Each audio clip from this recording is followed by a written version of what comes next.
Hello student, मैं अनु सिंह आप सभी की मैथ्स का एजुकेटर। आज बात करने वाले हैं सप्लीमेंट्री एग्जाम को लेकर एक अपडेट आई हुई है। वो अपडेट क्या रहने वाली है, किस चीज के रिगार्डिंग रहने वाली है, फटाफट उसके बारे में बात करेंगे विदाउट वेस्टिंग एनी टाइम। ठीक है, आपके सीबीएसई के मेन वेबसाइट पर जाओगे बच्चा तो आपको सामने दिख रहा होगा guidelines for conducting examination with the supplementary examination 2024 क्या रहने वाला है ये ध्यान से देखेंगे। Guidelines for conducting practical examination with the supplementary examination. Yes, practical exam जो होने वाला है सप्लीमेंट्री एग्जाम के साथ, उसके रिगार्डिंग ये गाइडलाइंस आया हुआ है। कब आया हुआ है? 13 जून को 2024 को ही आया हुआ है। देखो बच्चा, as per previous of the scheme of the student बाइज लॉ और बाय द सीबीएसई। देखो ये एक ऐसा लॉ है जो सीबीएसई ने बहुत पहले बना दिया है और वो चलता आ रहा है उसी के रिगार्डिंग। ठीक है, क्या कहता है? Practical examination are required to be conducted in the respect of the following two categories of the student. दो कैटेगरी में स्टूडेंट है, उस हिसाब से आपका प्रैक्टिकल कंडक्ट कराया जाएगा। पहला कौन सा होगा? वो स्टूडेंट जो सिर्फ और सिर्फ प्रैक्टिकल में मतलब कि रिपीट आया हुआ है। Student who have been placed in the compartment category due to the repeat in practical exam only. ठीक है, कोई भी सब्जेक्ट में आपका अगर प्रैक्टिकल में रिपीट आया हुआ है तो वो स्टूडेंट के हिसाब से प्रैक्टिकल कंडक्ट कराया जाएगा। और एक वो student have been placed in the compartment category due to the repeat in theory and practical both in any subject. किसी भी सब्जेक्ट के प्रैक्टिकल और उसके मतलब कि थियरी दोनों में रिपीट आया हुआ है तो उनके हिसाब से कंडक्ट कराया जाएगा। ध्यान से सुनिएगा क्लास 12th वाले, क्या है आपका जो भी बच्चे सिर्फ और सिर्फ प्रैक्टिकल में जिनका रिपीट आया हुआ है वो सिर्फ और सिर्फ प्रैक्टिकल में ही एग्जाम देंगे। उनको थियरी में एग्जाम देने की जरूरत नहीं है। थियरी वाला जो मार्क्स है वो पुराना वाला ही रहेगा, बस प्रैक्टिकल का जो वो देंगे प्रैक्टिकल नया मार्क्स उसका ऐड हो जाएगा आपके रिजल्ट में। जो बच्चे प्रैक्टिकल और थियरी दोनों में ही रिपीट आए हुए हैं जिन बच्चों का, वो दोनों में ही एग्जाम देंगे। ठीक है, फिर उनका जो रिजल्ट बनेगा वो दोनों के न्यू मार्क्स के हिसाब से बनेगा। ये चीज यहां लिखा हुआ है, देखो ध्यान से।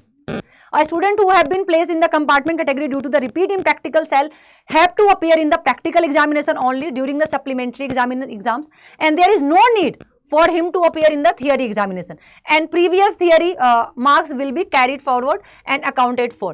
Student who have been placed in the compartment category due to the repeat in theory and practical both shall have to appear in the practical examination as well and in the theory examination during the supplementary examination. ठीक है, class 10th वालों के लिए क्या है मैं एक बार read कर देती हूँ बच्चा। In a class 10th a candidate declared pass, ठीक है, in a subject provided by the secure 33 marks including the theory। जो बच्चे 33 मार्क्स लाके ठीक है वो पास हो गए हैं थियरी में एंड इंटरनल असेसमेंट, दोनों को मिला के अगर वो 33 मार्क्स लाते हैं और पास हो गए हैं वो। If a candidate had been placed in the compartment category and was absent in the internal assessment, अगर फिर भी उनका कंपार्टमेंट आता है और वो इंटरनल असेसमेंट में एब्सेंट हो गए थे, such candidate will be awarded pro rata marks in the internal assessment based on the theory marks awarded in the supplementary examination। Supplementary exam में जो होगा ठीक है उनके थियरी मार्क्स के हिसाब से उनको मार्क्स मिल जाएगा जिसको प्रो राटा मार्क्स कहते हैं। No internal assessment will be conducted, इनके लिए कोई भी इंटरनल असेसमेंट कंडक्ट नहीं कराया जाएगा for such student during the supplementary as it is whole year long exercise. ठीक है, डाटा देखो बच्चा, आपको बता दूं आपका डेट क्या रहने वाला है। 5 जुलाई से 15 जुलाई के बीच में आपका प्रैक्टिकल कंडक्ट कराया जाएगा। तो प्लीज मार्क दिस डेट्स, इनको याद कर लो, लर्न कर लो, लिख लो कि 5 जुलाई से 15 जुलाई के बीच में आपका प्रैक्टिकल एग्जाम था। Practical exam shall be conducted from 5th July to 15th of July, क्योंकि 15 जुलाई से आपका सप्लीमेंट्री का थियरी वाला एग्जाम स्टार्ट हो जाएगा। अब एक और बात, जो रेगुलर स्टूडेंट है प्रैक्टिकल एग्जाम जो होगा उनका स्कूल में ही होगा। ठीक है, the regular student for the regular student practical examination will be conducted in their school, but for the private candidates practical examination shell be conducted in the examination centres fix for the theory examination. आपके लिए जो theory examination के लिए जो centre fix किया गया था ठीक है उसी एग्जामिनेशन सेंटर पे आपका प्रैक्टिकल एग्जाम कंडक्ट कराया जाएगा। ध्यान से सुन लीजिएगा। और किसी भी in case any examination centre या स्कूल, कोई भी सेंटर या स्कूल आपका the facility of practical exam in the particular subject is not available, किसी भी पर्टिकुलर सब्जेक्ट में अगर वो फैसिलिटी नहीं अवेलेबल है कि वो प्रैक्टिकल कंडक्ट करा पाए, कोई भी स्कूल या कोई भी सेंटर ठीक है अगर वो प्रैक्टिकल कंडक्ट कराने में फेल हो जाते हैं तो उस दौरान द कंसर्न रीजनल ऑफिस जो है वो आपके लिए पूरा अरेंजमेंट करेगा। ठीक है, आपके नियर बाय स्कूल या सेंटर में जहां आपका प्रैक्टिकल कंडक्ट कराया जाएगा। ठीक है, आपको करना है क्या बच्चा, जो रीजनल ऑफिस होगा। अब देखो ये तो आपका क्लियर हो गया कि अगर स्कूल या सेंटर आपका प्रैक्टिकल करवाने में समर्थ नहीं है, नहीं करा पा रहा है, तो उस केस में रीजनल ऑफिस आपका पूरा अरेंजमेंट करेगा प्रैक्टिकल एग्जाम का। ठीक है, उसके बाद बच्चा जो एक्सटर्नल, जैसे प्रैक्टिकल में ना बाहर से टीचर आते हैं, वो जो होते हैं उनको कहते हैं एक्सटर्नल एग्जामिनर।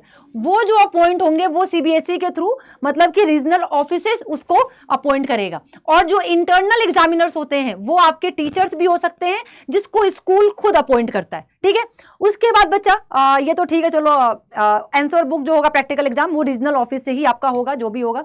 आपका जो प्रैक्टिकल मार्क्स है, the school examination centre where the practical exams are conducted during the supplementary examination shall upload the marks awarded to candidates on the portal on the same day. आपका जहां पे आपका practical हो रहा होगा उसके बाद जस्ट सेम डे ही आपका प्रैक्टिकल मार्क्स आपका पोर्टल पे अपलोड हो जाएगा। द मार्क्स वन अपलोडेड, एक बार अपलोड हो गया, shall be deemed final and no request for any change in the same will be accepted. अगर एक बार अपलोड हो गया आपका मार्क्स तो कोई भी चेंज नहीं हो पाएगा या कोई भी रिक्वेस्ट एक्सेप्ट नहीं होगा।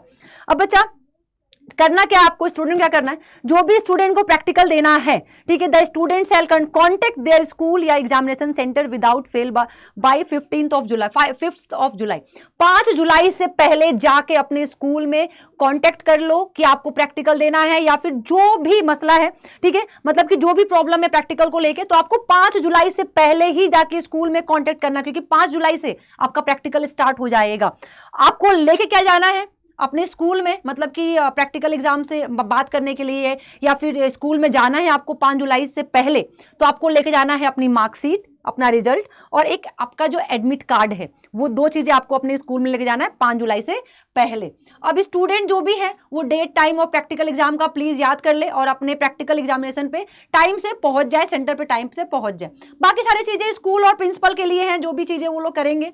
ठीक है, बस आप लोग के लिए इतना ही था कि हाँ, आप लोग का जो प्रैक्टिकल एग्जाम होगा 5th जुलाई से 15th of July के बीच में होने वाला है। ठीक है, जो बच्चे सिर्फ प्रैक्टिकल में फेल हो सिर्फ प्रैक्टिकल में एग्जाम देंगे, जो बच्चे प्रैक्टिकल और उसमें थियरी दोनों में उनका वो रिपीट आया हुआ तो दोनों में देंगे। बस इतना ही आपके लिए था, प्लीज इसको याद रखिएगा। 5 जुलाई से पहले जाके स्कूल में कांटेक्ट कर लीजिएगा ताकि कुछ भी छूटे ना, क्योंकि एक बार आपका प्रैक्टिकल का मार्क्स चढ़ गया दोबारा चेंज नहीं होगा।